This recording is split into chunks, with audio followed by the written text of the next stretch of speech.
library is a place where minds meet, and where a student and a faculty member, where they each would have an opportunity to meet great thinkers and writers who are not physically present on campus, but who are present by their spirit, by their writings, and so on.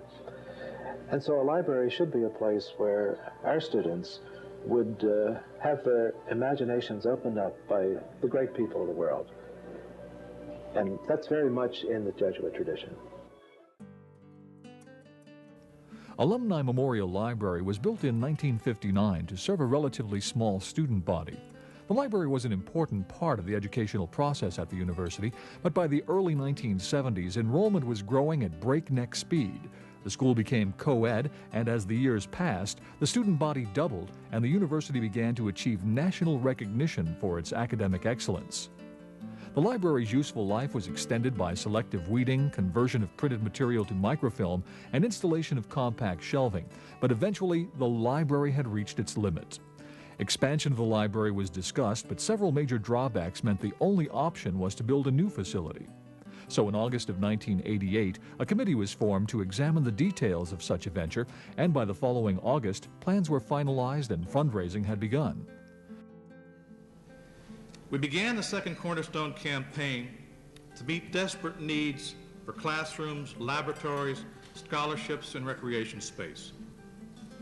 We are here today to finish what we began, to launch the biggest and most important capital project of our history, the University of Scranton Library Campaign, the gateway to the future.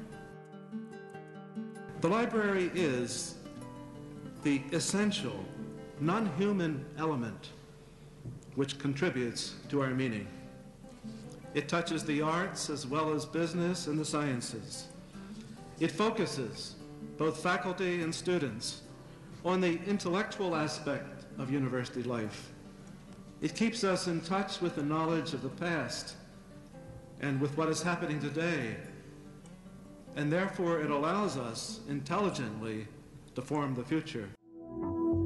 The library is intimately involved with the education of every student at the library, and I do feel that it's our responsibility to assist both the students and the faculty in their research and in supporting their curriculum through having up-to-date reference materials available to them at all times. I feel that the library is to support the curriculum primarily, and that means primarily the students. We have a lot of dreams, a lot of hopes about what this library will be like. Ground was broken for the new facility in July of 1990, and 23 months later, June 8, 1992, the doors opened on the new Harry and Jeanette Weinberg Memorial Library. The new library is not only the intellectual center of the University of Scranton, but the geographic center as well. The university has seen a great deal of expansion, construction, and renovation of its 50-acre campus, especially in the last 10 years. But this 5-story, 80,000-square-foot building was the largest project ever undertaken by the institution. The L-shaped structure has a unique architectural design that integrates the library with its surroundings by taking all its colors, textures, and materials from neighboring structures.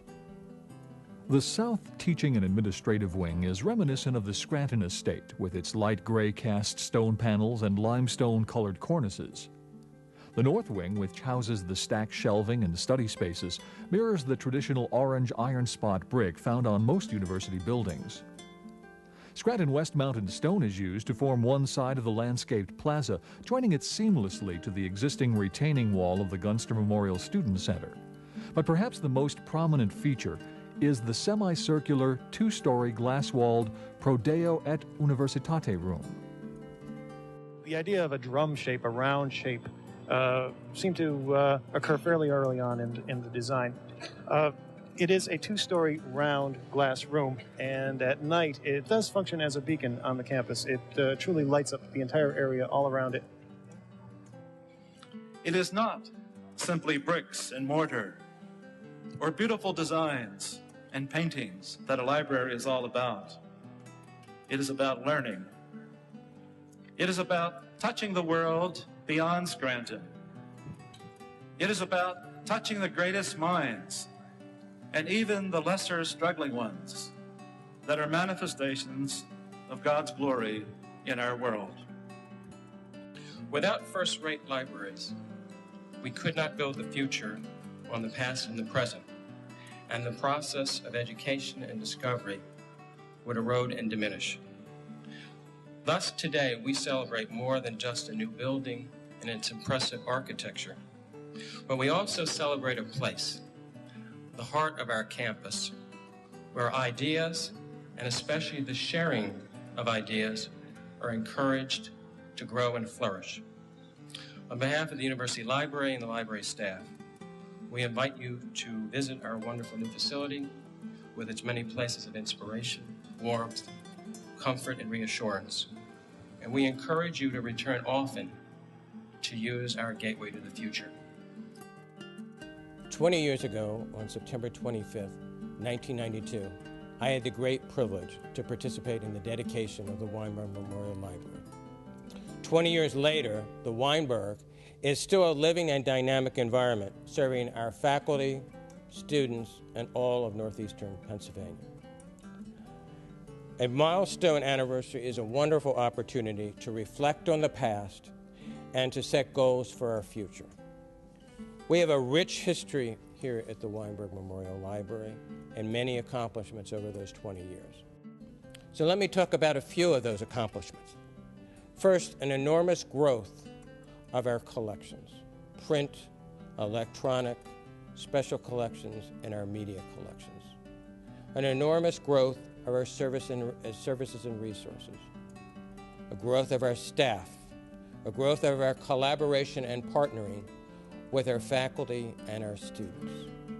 We hope in all things that we do that we always look at our services and our resources through the lenses of our students and our faculty.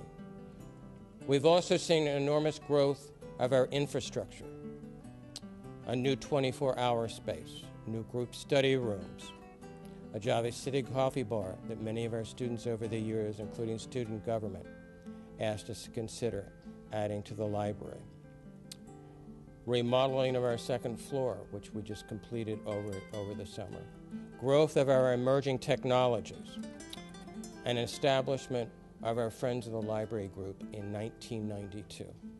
I had no idea when I established that group in 1992 the enormous support and contributions that would make to the library. And many of those leaders who are in the room tonight have been with us since the beginning. I take great pride in a number of people, and I want to thank them tonight. First, our staff, the Weinberg Memorial Library staff. We couldn't have the quality of our resources and services without that staff. I take great pride in our collaborations and partnerships with our faculty and students. And I take great pride in the Friends of the Library organization and what they've contributed to the Weinberg Library. And finally, yes, we definitely still have those dreams that Professor Katie Duke talked about 20 plus years ago. And yes, we are still that gateway to the future. In fact, I would say the gateway to the future and beyond.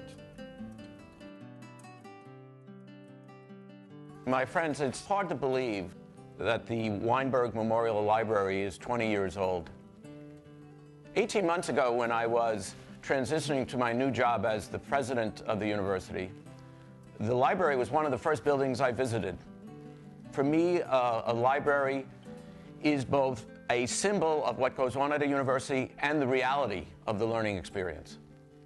I was very happy to see that the building, despite being almost 20 years old, was and continues to be state-of-the-art.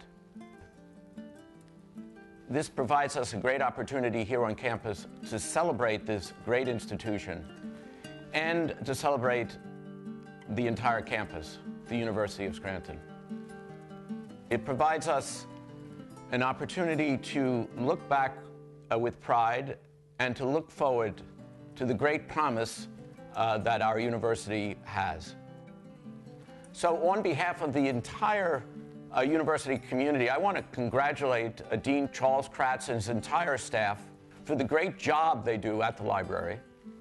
We look forward to a future full of opportunity, and the library will be at the center of the growth and new opportunities here on campus.